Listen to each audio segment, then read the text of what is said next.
is reporting in from where are you coming? Where are you coming in from? Chaska, Minnesota. Shoot, I can't remember how much of this I was muted for, but yeah, Minnesota. Josh on vacation, still taking the time for the Loopcasters. That's how much we care. Of course, Loopcast brought to you by the Loop, every Catholic's favorite morning newsletter. We have a great show planned for you today. We're gonna go. We have a high stakes meeting coming up in Alaska. Sorry, Josh is working on that mic. If you're getting anything weird for the live chat people, we also have some thoughts on the AI investment front and how it impacts the economy. Curious to get your perspective. Living through the .com bubble, as I really did not. So we're gonna get to that. DC. So we had some breaking news as of this morning. We were following the live cast from the White House. I believe he has enacted the Home Rule Act, and so we're going to see some real crime cleanup. Josh lived in D.C. for a while, so we're going to get his perspective as well. Very excited. Josh, any quick thoughts before we dive in? Hey, I'm ready. Ready to rock? Sounds good. But before we do that, I need to talk about Charity Mobile. So now more than ever, it's time to buy the way you believe and do business with companies who support what you stand for. That's why you should switch your cell phone service to Charity Mobile, the pro-life phone company. They send 5% of your monthly plan price to the pro-life, pro-family charity of your choice at no extra cost to you. And unlike some mobile carriers that resort to gimmicks to retain customers, Charity Mobile doesn't do 3-year price locks because they have never raised their mobile plan prices in their 30-year history. And all plans start under $50 before taxes and surcharges. You can save even more money on every line you add, making them a perfect choice for families also. New customers can use promo code LOOPcast to get a free phone with every new line, plus free activation and free shipping, or you can bring your own compatible devices. You'll enjoy the same nationwide coverage as all the big guys, and their live customer service is based right here in the United States. To get started, visit CharityMobile.com and use promo code LOOPcast. That's CharityMobile.com, promo code LOOPcast. Charity Mobile, thank you for sponsoring this episode. We always appreciate you guys. And on to the show. So, Friday, Trump will meet with Vladimir Putin in Alaska to discuss a potential ceasefire. This marks the first U.S.-Russia presidential summit on American soil since, this is a good trivia question. Josh, any thoughts on that? Okay, so it's the first U.S.-Russian summit on U.S. soil since when? That's the question? Yep. Wow. That is a good question. The last one, I would just guess Maine. Oh, I wasn't even saying where. I don't know where. I just meant the year. 90. No, Houston, 97. Nope, 1988. Where was it? You're on vacation. I'll give you a pass. I'm actually not sure where it is. We might need a Google from Rosie on that one. But this is strategic because guess where we purchased Alaska from, which I found out live in this podcast. Oh, come on. Of course we found purchased it from Russia, man. Purchased from Russia. Only state I've never been to. Okay, maybe we need to get up there. Probably not around Friday. It might be a little contentious. Probably going to be some Secret Service up there. Probably. Yeah. So anyway, I just thought it was interesting, and I think it's worth going back. Like, there's been so many other international disputes going on. I believe he just had the president of Azerbaijan over. There's a peace deal there. There's obviously what's going on in the Middle East, and then there's a lot of stuff going on domestically. So I feel like I've almost lost track of the Russia-Ukraine situation as a whole.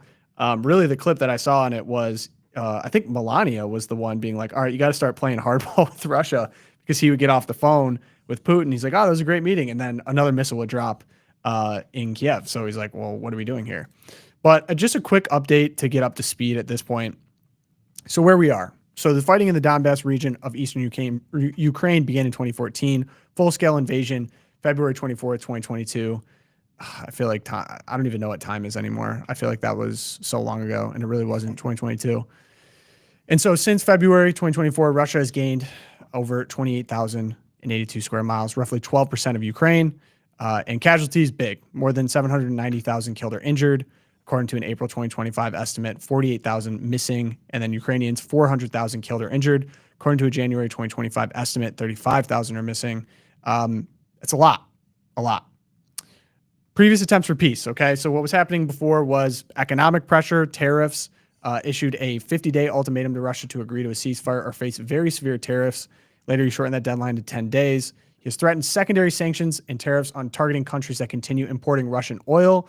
If you remember last episode, we talked about India. So I believe it's up to a 50% tariff on India currently because they continue to purchase Russian oil. Modi said is to protect the farmers. Makes sense. Their energy prices would go up significantly. But after somewhat unsuccessfully trying to sanction Russia because we don't really do much trade with Russia, he's now moving on to secondary partners. And so now what do we get here? We get this kind of relationship before. We said, Putin's strong leader. I have this relationship. It's really soured. It's turned the other way. And now they want to come for this meeting in Ukraine. I have a clip from JD Vance that I think helps makes this clear. What are the objectives? What is the United States hoping for? So I'll play the clip. What we said to the Europeans is simply, first of all, this is in your neck of the woods. This is in your back door.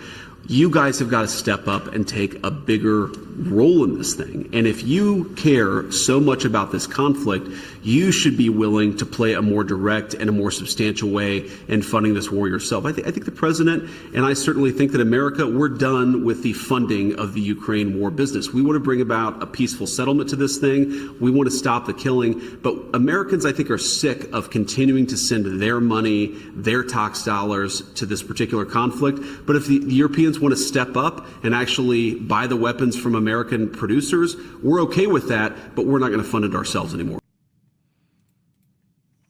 Josh. I mean, again, the idea that the United States should be the last resort, that we should always do everything, that we should be involved in every conflict on every war. We're stretched too thin. We're borrowing money from China, who could possibly be our own military, antagonist in 20 years anyway. I mean, so at some point we have to be a little bit more constrained. This notion after the fall of the Soviet Union that the United States could be the be all end all. We had the Soviet Union collapse and the successful Iraq war, to get them out of Kuwait in 91. And so we're kind of riding high on our fumes there for a while. What can't we do? This is amazing. And the French called us a hyperpower because the word superpower wasn't even big enough. And so the idea was, our elites in the Western elites, especially in our own country, were there's nothing we can't do.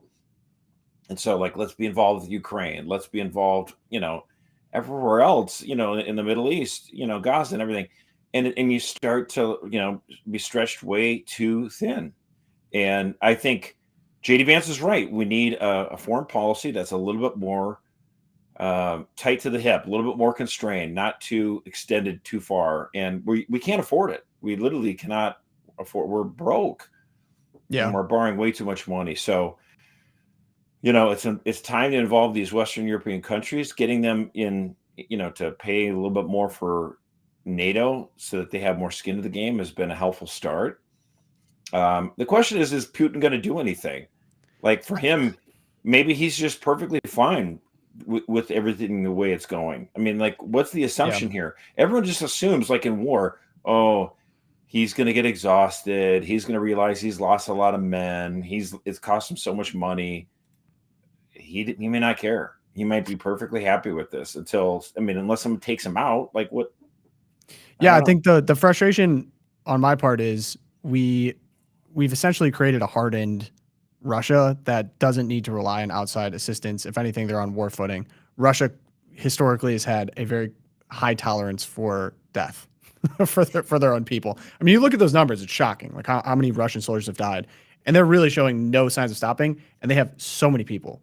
So they're hardened. They have all the hard materials for war that we actually are struggling to get over to Ukraine because our economy's not on war footing. I guess we threw $1 trillion at the military coming up, but unless we were to ourselves get involved, which I guess we are in an indirect way, in a more direct way. You mean, yeah, obviously. In a more direct way, that changes everything. But yeah, I just have a hard time believing okay, he's going to show up to Alaska and now something's going to change. I don't know.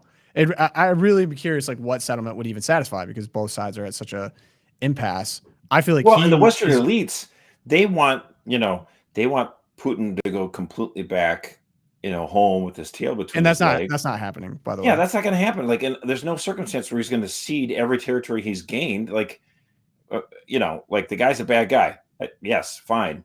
Well, that means he needs to unconditional surrender and give back everything he wanted. Okay, if that's your terms, this is not going to end anytime soon. Yeah. But my issue, I think, is that it benefits a lot of people for this to never end.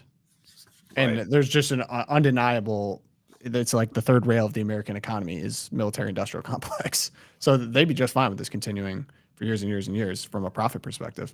Well, war is beneficial to the state. It always has been.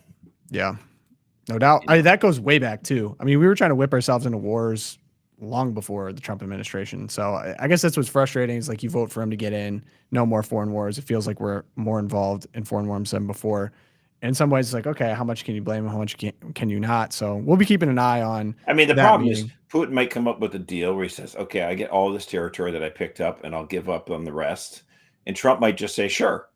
And then Western elites will say, no, that's too much. And then Putin doesn't really believe in it or not. You know what I mean? Like, so I think Trump is overestimating his ability to pull off some sort of a deal. And I think it's. Side with the critics on that one. I guess we're going to keep an eye on Friday. I had that up top because a lot more stuff on the DC rollout is coming in. But before we get into, I think that's kind of hollowing out at this point. But AI. So, Josh, I wanted to ask you about this. I was reading about this morning. I've been reading a lot about this. Obviously, AI hot topic. But I took a look at some recent government data when it comes to AI investment in the economy. And so I don't want to get too like numbers based, but more philosophical from your perspective. You've lived a lot more life than I have.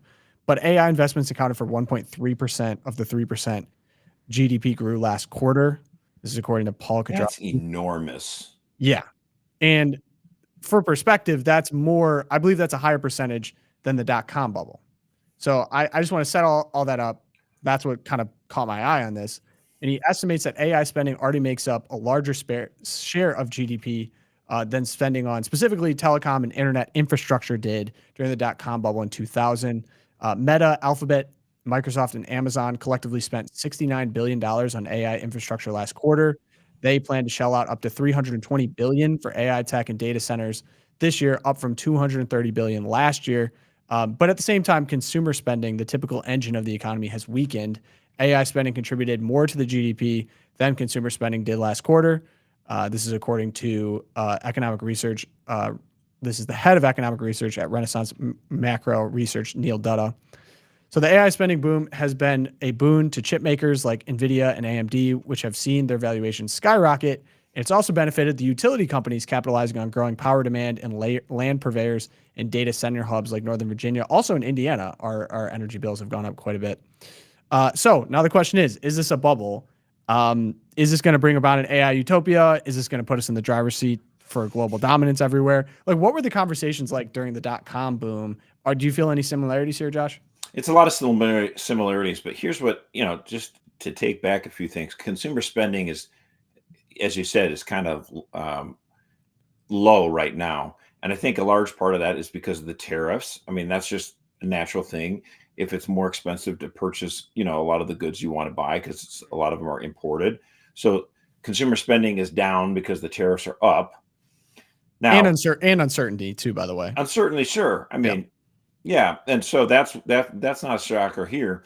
If there wasn't an AI bubble going on right now, or discovery, it's like a land rush for AI. It's speculative, yeah, for sure. Right. If that wasn't going on right now, there's a lot of money that would still be parked on the sidelines, and the economy would be worse off.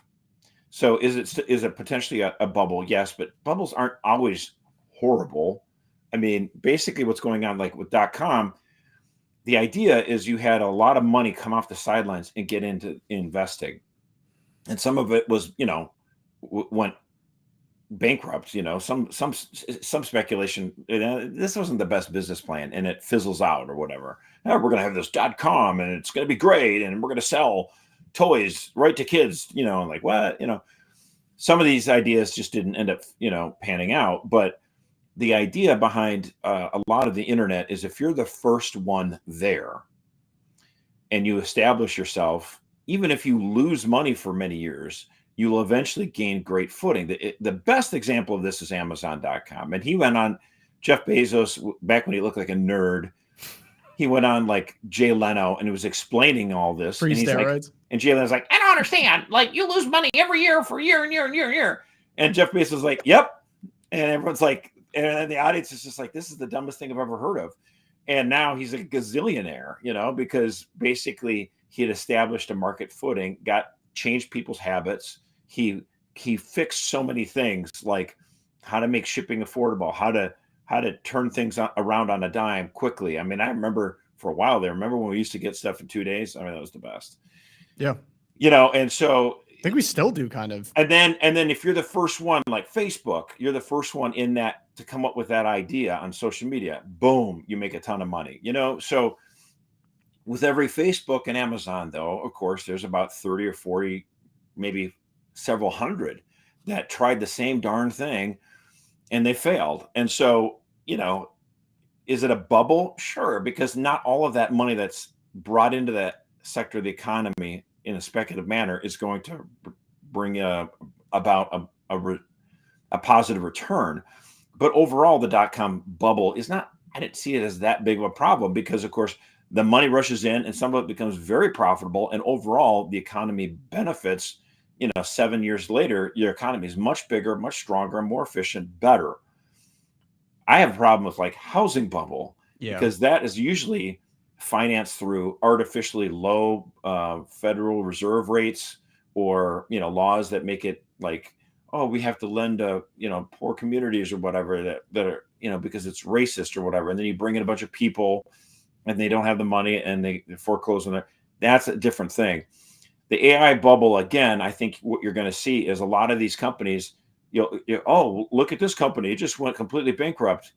Yeah, it might have, but then one of these guys is going to succeed and it's going to be a huge, I think, economic boom. Yeah. So it's like, so in your mind, less risk, more reward. Well, I mean, okay. So what happens as these AI companies are coming up and they're saying, they're going to the investors and they're saying, here's why you want to invest with us. This is great. And so they're bringing a lot of money off the sidelines and investing it into these industries, right? And can you define the sidelines real quick? Well, I mean, like, okay, so if you're a billionaire and you've got money in stocks, and bonds and all this other stuff, and you're like, well, wait a minute, maybe I'll sell some of this stuff and buy AI stock. I'll invest $1 million in this company. And so it's money that, that would just be doing something else in it. It's not like it's stored away in someone's cabinet, obviously, but the idea is he might have it parked in municipal bonds. You might have it parked in some sort of mutual fund. And he sees this AI thing come along. He's like, I want to take some of my money out of my 401k or whatever in portfolio, and I want to invest $1 million in this AI company. And so these AI companies are going around and they're trying to get investors. Hey, you got to come with us. We got this great idea. And so then these AI companies get a lot of money. They have to hire engineers, coders, all these guys. And, you're ramping up. Well, eventually you're not going to need all of these people for all of these companies. And there's going to be some that fall by the wayside. So it is kind of a creative destruction. Overall, I think it's beneficial for the economy. Yeah. And someone made the point in the chat too with the housing bubble. From my understanding, I thought it was like sketchy loans, like tranche loans that were like stacked on top of each other to buyers that had no business getting loans. Yeah. In fact, you know how I knew we had a problem in the housing market? How well? All right. So I was a single spud. I was 22 years old or 23 years old, and I was able to get a loan for a house. And I thought to myself, if an economy is giving him money to me to buy this condo, like it's actually, I realized it was not that smart of an account. So I got out of it within a year, made a lot of money. And oh, wow. Josh Loki came up on top. You came out green in the housing crisis. I did.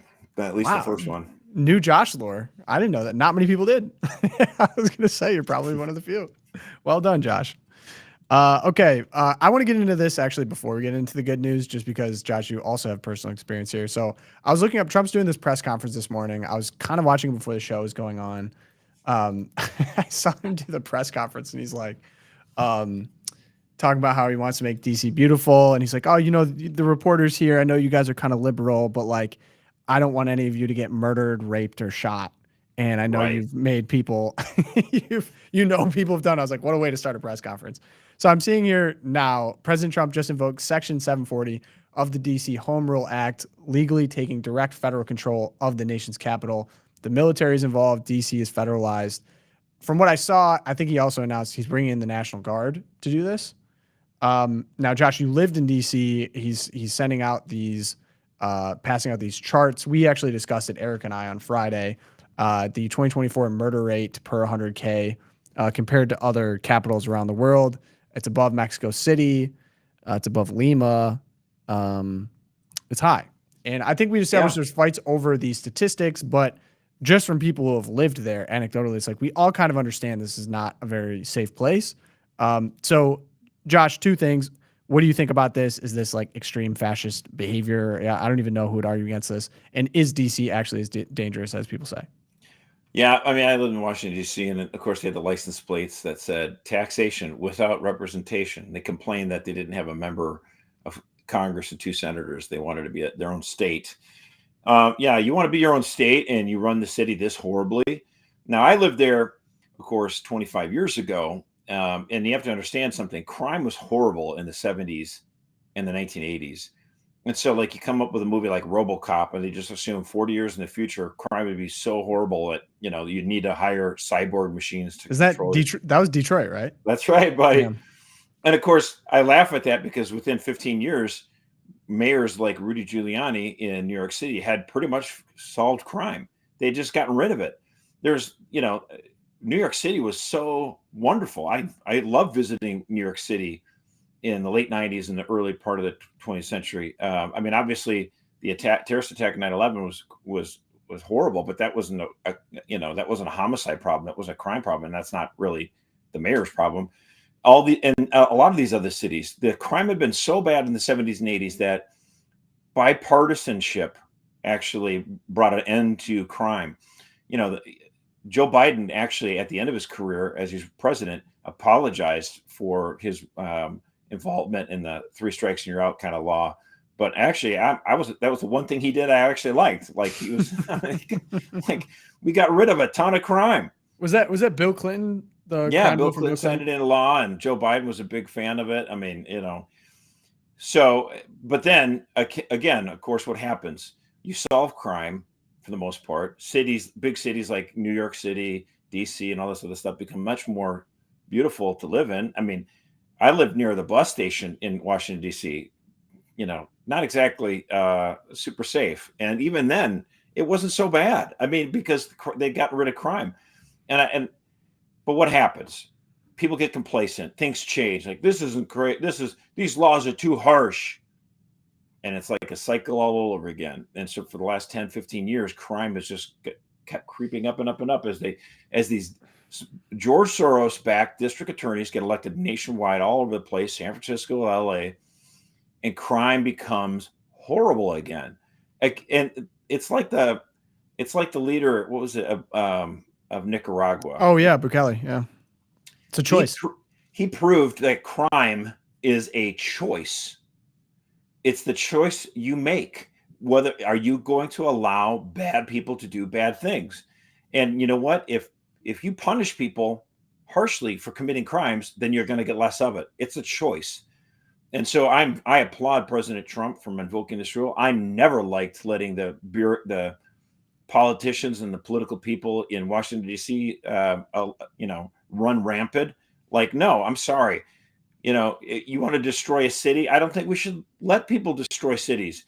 I think Detroit, Houston, New York, all these cities should be, jewels. Why do we allow, corruption and cronies to ruin our nation's, wonderful cities? They should be jewels. And especially Washington, D.C. and New York City. Those two especially, because Washington, D.C., you have people, diplomats from all over the world, and as well New York City, because we have the United Nations there. We want these cities to be something that we're proud of, and we want to be able to visit them. Like, now, who wants to visit New York City right now? And my own family, they're like, hey, do you want to go see Washington, D.C.? They're like, I don't know if we want to go right now. Who wants to intern there? Like, there was an intern that was just murdered a few months ago. I mean, who wants to do that? And then you mentioned, the guy, Big Balls, what a name. And the guy does. Yeah. I mean, that guy was amazing. Hero, but like a roving gang and people trying to beat people up. Like 16-year-olds. It's insane. It's bizarre. I mean, I was laughing because the message has gone out, although I feel like it's done pretty sheepishly. Everyone acknowledges that DC is not a very safe place in multiple parts of DC.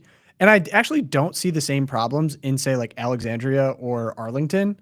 Like you hop over to Virginia and it's not the same, but they're so close geographically. There has to be a difference. I saw an anonymous quote from the Political Washington Post. leadership. This was killing me. So, quote, "This is a safe city, but overhearing and witnessing gang threats and then watching the camera footage of the thuggery is disturbing," said one resident, speaking on the condition of anonymity over concerns over personal safety. I mean, come on.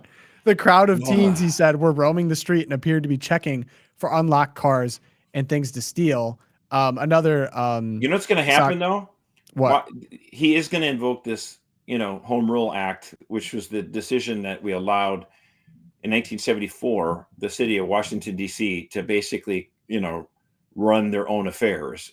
But the idea is if everything goes completely south, we can take it back over. Well, that's what Trump is doing because it's gone south. He's taking it back over. Yeah, right. I mean, and what's going to happen is he's going to solve crime. It's going to end crime in D.C. And it's going to be an example to places like New York, and Houston and others. You can do this. You can end crime. And I hope President Trump will use his bully pulpit and use the Justice Department as well as appropriations to try to get other cities to follow these basic common sense law and order policies. We don't have to live this way. We don't have to have our cities full of crime. This is garbage. We don't have to do this. Yeah, here's Sagar. He hosts a program, Breaking Points, lived in D.C. since 2010, said it's gone downhill every year since 2014. Reasons why: 1, no prosecution, leniency for juvenile offenders, yearly uptick in vagrancy/homelessness, 2020 lockdowns nuked the urban centers, MPD has bled officers since BLM, 5, legalized weed. Big time. Man, I can't stand smelling weed everywhere. It's insane. I'm not even in dude, I'm in Indiana. And I smell it. I can't even imagine if I was in a major city having to smell that everywhere. Well, it's embarrassing too. Like every time I live in Michigan, we've legalized weed, and every time I leave the state, if I'm bordering a state that doesn't have legalized marijuana, how many weed shops are right on the border? So people drive into Michigan just to get their weed and turn right around. It's absolutely embarrassing. There's been rumors that the Trump administration is considering rescheduling marijuana as a federal drug, as it's not that pernicious or whatever. And I'm with Jack Posobiec. Rescheduling marijuana is a massive corporate bailout to what he calls big leaf. Billions will flow in tax deductions, and within 5 years, the cannabis industry will double to a $50 billion industry. That's why he said that's why they're lobbying so hard to reschedule it. It is pernicious. It is. I mean, the idea is marijuana is not that bad compared to what? Cocaine and crack? Yeah, of course, those are much worse. But weed absolutely dissipates you. It makes you lethargic. And that's the last thing we need in this economy. Well, it's psychoactive. It messes with your hormones. Listen, if you want to use it for legitimate medical reasons, sure. Qualms. If you have PTSD, sure, no qualms. But I always laugh because people bring up prohibition for alcohol. They're like, well, prohibition doesn't work. Everyone still drinks. I was like, you have no concept of how much people were drinking pre-prohibition. It was unbelievable. People were drinking gallons and hard liquor and beating their wives. And then statistically afterwards, people drank. We went to go fight World War I and we gave them the right to vote. We come back and there's no booze. Yeah. That's not the solution either. No, but I'm just saying people that the law is instructive of what is acceptable. It's an ordering of society. And right. I don't like to live in a society where, weed is just rampant and legalizing it has not made it go away. People are the argument is, it'll be better. It won't go away. Now we just have stronger strains. It's everywhere. It's ruining public spaces in a lot of cases. I don't want to have kids around certain areas that are it smells terrible. It makes people dumb. If you want to use it for medical, it's one thing. I don't think it belongs in public spaces. It's categorically different than alcohol in my mind. I think it's just been a net boon on society. And so if I want to live in a society where it doesn't exist in public spaces, great. Go do it in your, on your farm or whatever. Yeah. I don't care. Do it in the black market. There's always going to be a black market for stupid stuff, but it's a tacit, legalizing it is a tacit acknowledgement that this is somehow a societal good. And I don't think it's a societal good at all. Open to debates on that. Not good at all. Yeah, I'm tired of it. Okay, we got good news now. Josh. Hey, you want to sell people on in the 21st century on a really good idea? You got to be a little creative. Let's check this out. Roll the tape here. I think I saw this. This is good. What's up, everyone? Here is my 4-month product review of this baby. Okay, so delivery takes a while, 9+ months, but the product so far has absolutely exceeded expectations. Super lightweight, surprisingly durable, and that new baby smell is just chef's kiss. Now, the learning curve, steep, not gonna lie to you guys, but once you figure out the whole kind of crying equals needs something algorithm, it's pretty intuitive. Now, the smile feature is absolutely game-changing. Instant dopamine hit every single time.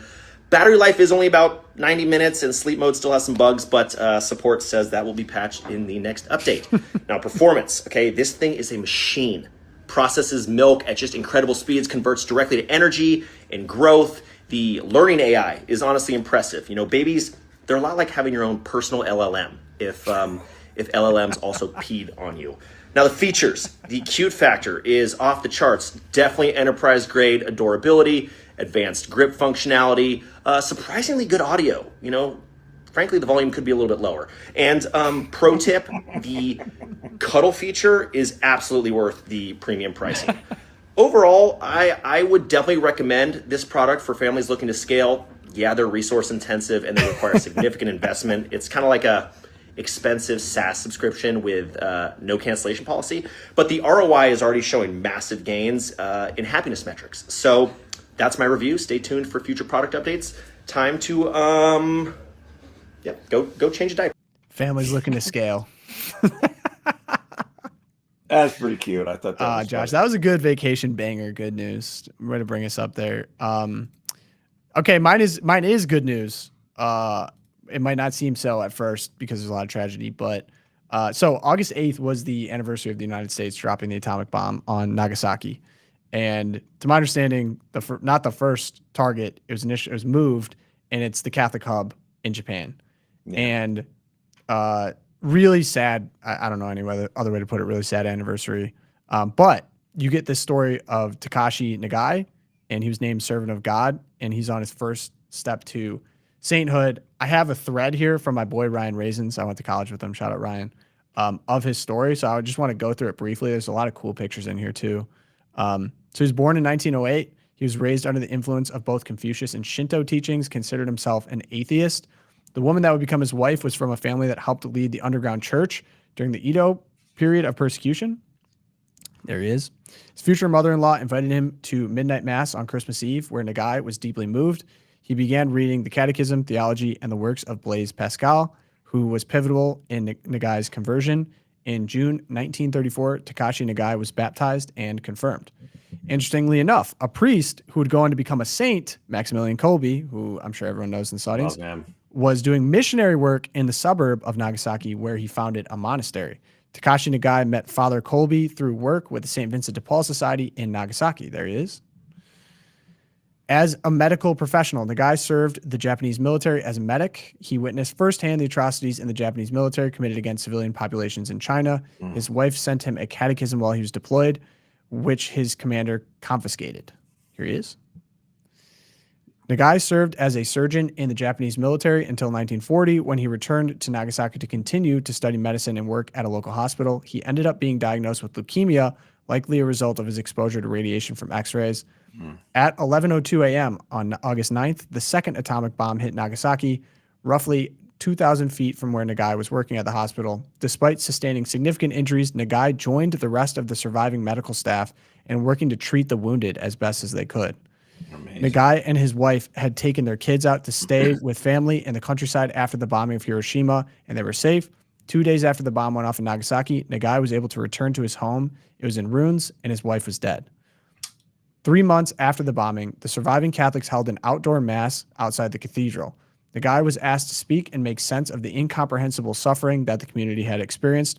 On the morning of August 9th, the world stood at a crossroads. Really cool picture from this outdoor mass post-bombing. Just gives you chills.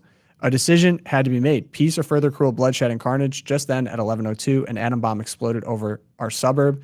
In an instant, 8,000 Christians were called to God. At midnight that night, our cathedral burst into flames and was consumed. At exactly the same time, His Majesty the Emperor had made known his decision to end the war. On August 15th, the imperial rescript was formally promulgated and the whole world saw the light of peace. August 15th is the Assumption of Mary, which Nagai said wasn't a coincidence. Here he said, "It was not the American crew, I believe, who chose our suburb. Was not Nagasaki the chosen victim, the lamb without blemish, slain as a whole burnt offering on the altar of sacrifice, atoning for the sins of all the nations during World War II?" What a line.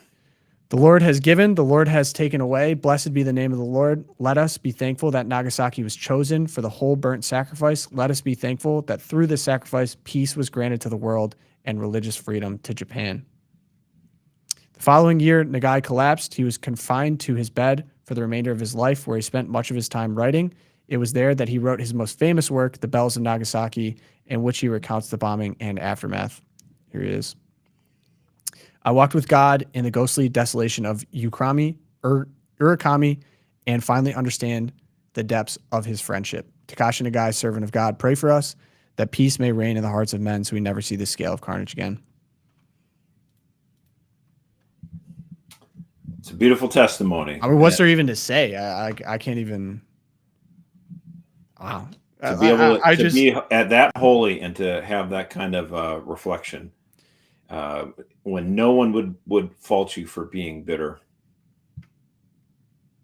Yeah. I just aspire to reach that level of, of holiness, man. Oh my gosh, it's like hard to even wrap my mind around that. But yeah, pray for us. I hope he becomes a saint. I think. Well, he is. Whether or not he gets recognized as not. For sure. But I love that story. I still have to read the book. I haven't read Bells of Nagasaki. I actually had someone recently recommend it to me. And I feel like every year the anniversary comes up, you get the new reminders like, oh, Nagasaki was actually majority Catholic. Even amongst all of the death and sadness, there was these amazing, inspiring stories of people healing that community. And I'm still continually impressed with the Japanese people for how adapted they are.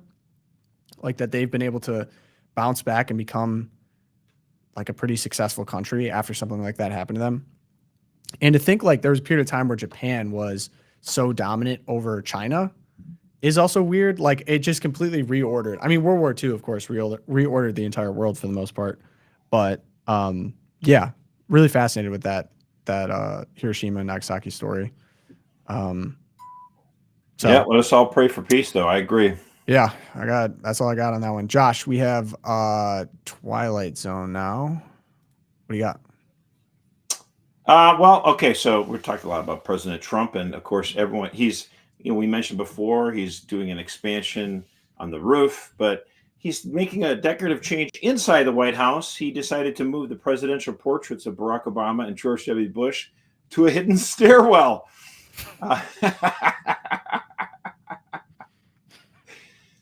So as visitors to the White House want to go see, where's that picture of Obama on that chair and he's like being, with the leaves and stuff, and where's Bush? It's like, yeah, the disastrous 21st century presidents, they're nowhere to be seen. So can you leverage, I gotta say this, I voted for that. Can you leverage your main critiques of the Obama administration? Oh, I mean, he fomented racial hatred in a way that I've spoken about this a lot in the LOOPcast. I mean, not that everything was perfect, but by the end of the 1990s, racial harmony, even amongst, they did polls on this. Blacks, whites, we all thought racial relations had improved dramatically, and they've nosedived since then, and that's because of Barack Obama, unquestionably. And Obama and Biden both have, they took on. I mean, Biden did it with steroids because of the COVID funding and stuff like that, but they enriched their liberal friends with government money.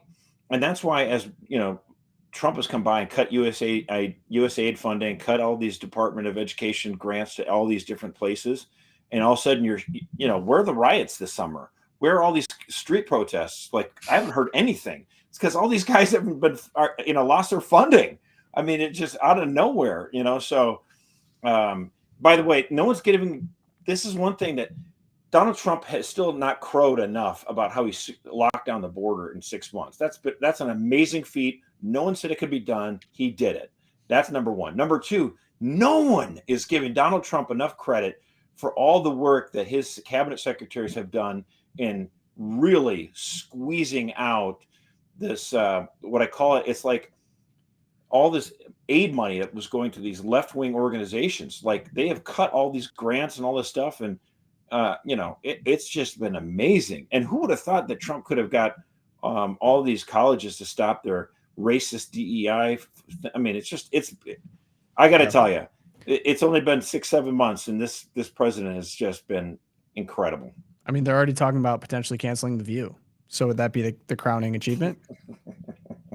So they're saying. That's where Rosie O'Donnell. That would be icing on the cake, wouldn't it? Rosie O'Donnell is sounding the alarm. She said that executives at ABC, I think it was like Iger or something, said they got to tone down the politics, and it's the first warning shot to cancel The View. Marco Rubio going up to USAID, the biggest, meanest bully in the block, and just punching it in the face. I'll never forget that. It's like, it's good to have a level head because it's obviously harder to govern, and there's certain things I'm frustrated with, for sure. But to look back positive, like you said, it's just unthinkable. Our country was literally invaded for 4 years. Everyone saw the videos. Everyone saw what was going on. It wasn't even hidden. Sorry, not hidden. It wasn't even hidden. Plain sight. Total plain sight. And then they were just political hand wringing. Biden, who knows how with it he was actually. And it was done within a month. I mean, the census that they did in 2020, they even admitted was off. So Democrats got additional seats in Congress and electoral votes because of this malappropriation of the census and the bad count. That's why Trump is redoing it. And they wanted to have millions invade the country, because when we do the census, they don't count citizens. They count everybody, including the millions who are illegal. So there are states like California and New York and Texas and Florida that get extra seats in Congress because they have people in the country illegally. It's unbelievable. Yeah. These people. Can't give them enough credit. All right, for my good news, turns out it might have been this simple the entire time. I will play this video. My school, my state, banned the phones. Today, all of my students, 100% of them, took notes in my class, did their assignment, asked for help when they got stuck, and turned it in. And then when they were done, they talked to each other. Was it this easy the whole time? I have been pulling my hair out for like 8 years. Has it been this easy of a solution the whole time? My answer? Yes. Yeah. Nature is healing. It has. I mean, for the audio listeners, as a teacher, and look, critique, he is using the annoying TikTok cadence, and he's doing this into a phone. However, his students don't have phones, apparently, and this was the result. Yes, it's always been this easy. I believe states are now getting involved. I mean, all education is at the state level, but they're now in certain places banning phones. Yeah, like Arkansas, they just got rid of them. They can't have them. This is the most obvious solution of all time. I mean, this is what drives me crazy, is that, conservatives have lots of different ideas. We're not like right every last time on every last thing ever. We're right on this. For the most part, we're like, yeah, like this is, and it's not that we're like geniuses. It's just because we don't say we need to try something new every day. Like, again, liberals are like, let's try something new all the time. And we're like, as Donna says in the chat, common sense. The idea is maybe we should try the things that have been used again and again and again and again and been successful. Like, why, but that's not fun. That's not exciting. You can't get a USAID grant on that. You can't get millions of dollars from the federal, HHS or education department. Yeah, but Josh, you're not thinking this through. If we don't spend, millions of dollars on Chromebooks in Chicago public schools for the kids so that they can end up in Afghanistan somehow, what are we going to do? Right, exactly. You know what I mean? Like, what? It's great. Like we got to get them out there somehow. They got to find a way to launder it over. I I just can't love it that believe the liberals think that they're the ones that are the underdogs. They're the ones that are, like you guys are doing the biddings of your corporate masters. When are you going to wake up? this has to be bipartisan at this point, right? Like everyone knows that this is just a massive problem, and that all these problems would be solved if you just did not have phones in the classroom, or just tech more broadly. I remember even like the big craze when I was in school was they would have, man, what were they called? They were like interactive, like boards, like whiteboards, basically. So you could do different stuff with a stylus, and that was heralded as the big new innovation. It's like, or we could have just used a chalkboard and we would have been fine. Like the whole point of education is not how fancy with the tech can we get and whatever. It's like, okay, strip it back. Let's have conversations with people in the room about important ideas, formative ideas. I even saw like shout out Jeremy Tate, classical learning test. He shared the new Merriam-Webster definition for education. And I think it went from like, like moral formation, the teaching of someone to enter into society, successful as properly claimed virtue, and it was like a paragraph, at least a paragraph. And the new one is the process of educating. Love it. Oh, someone said smart boards. Smart boards. Someone's defending smart boards. Look, you can keep your smart boards. I think it's different than phones in the pocket, but yeah. I would like to see more states ban phones. That's another, I think, proper use of government function. It's one of my favorite quotes, though, about Lincoln. He would mention, what is it, conservative? Is it not adherence to the old and tried against the new and untried? Hard to argue with honest Abe on that. Works. Thank you guys for joining. It's going to be a short show today. It's just Josh and I. Josh, thank you for joining us from your Minnesota getaway. Hope you have a good time. But if you want to help us out, leave reviews, Apple Podcasts, Spotify. Those help us out a lot. Thank you to Charity Mobile. Join the Champions Club. Best way to support us, catholicvote.org/champions. And we will be back with another Wednesday episode. Josh, you'll be there, right? We'll see. Maybe. We'll see. You might get the first Tom solo episode. We'll figure out what we're doing there. Erica's hopefully having a great vacation. A little short-handed, but we'll get something good for you guys. We'll be here Wednesday. But we're going to end with our daily prayer. So in the name of the Father, Son, Holy Spirit, amen. Deign, O Lord, to keep us this day without sin. Blessed are you, O Lord, God of our fathers. Praised and glorified is your name forever. O Lord, let your mercy rest upon us, for we have placed our trust in you. Blessed are you, O Lord, teach me your statutes. Blessed are you, O Master, grant that I may understand your statutes. Blessed are you, O Holy One, enlighten me with your statutes. Everlasting is your love, O God. Do not turn away from the work of your hands. Indeed, praise, adoration, and glory are your due, Father, Son, and Holy Spirit, now and forever. Amen. Father, Son, Holy Spirit, amen. Awesome. Thank you guys, and we'll catch you.